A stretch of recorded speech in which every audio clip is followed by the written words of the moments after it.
o čemu je ta dokumentacija, tih 100 kg, nekoliko puta ste pomenuli, na šta se... Evo, nešto mi spogledaj, evo, da sam vam kažem od toga, kako to ide, kad se više pokrenu na... Pogledaj, sada pred 2 godine, evo, ja sam zapisao ovdje, pred 2 godine su donijeli rješenje od Skupština Čukarica da ja izrađujem četke i metle. Molim vas lijepo. Četke i metle. A vi ste fasader i plastičar. Ja sam plastičar. Veze nemam za četke i metle. Veze, nešto je blage veze. To neka greška očito. Ma kakva greška to, pa ko znam šta je, ali niko ne kažnjava. Neka je greška, niko ne kažnjava. Neka je greška, niko ne kažnjava čovječ. I onda... A šta oni vama traže? Sve to napravim. I ja sam te četke i metle pokušavao da oborim. Od grada Beograda do samog suda Jugoslavije, na dokumentaciju. Nisam oborio četke i metle koje mi bode u oči. 2 godine.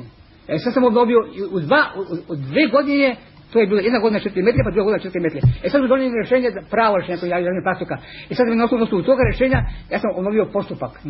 Zato što četke metle ja ne radim. Sad pravo rješenje došlo i sad sam obnovio postupak i odmah smo odbili. Sad sam podnio drugo postupak, sad čekam ću šta će da bude. Tako me godinama maltretirao, izmislio oni stvari koje ne postoje, čovječe. Ja ne mogu dopustiti da slušim četke i metle. Ne mogu da ih slušim. Koliko to traje dugo? Četke i metle? Da. Pa 3 godine. 3 godine. A one protekle godine šta se događalo? Pa to je samo jedan slučaj.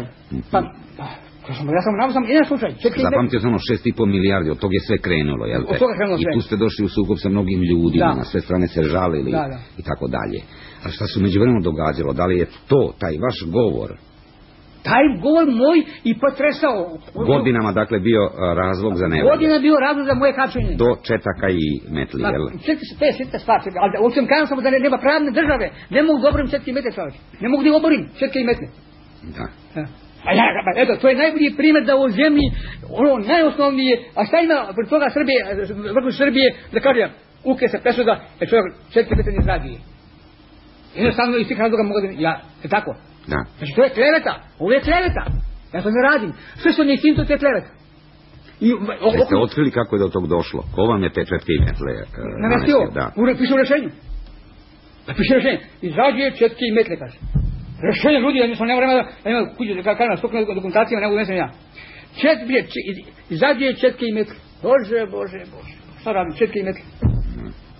I te četke i metle ne mogu da oborim 3 godine. Ne mogu da oborim, i tako se stvara dokumentacija i nikada kraja čovječ. Nikada kraja.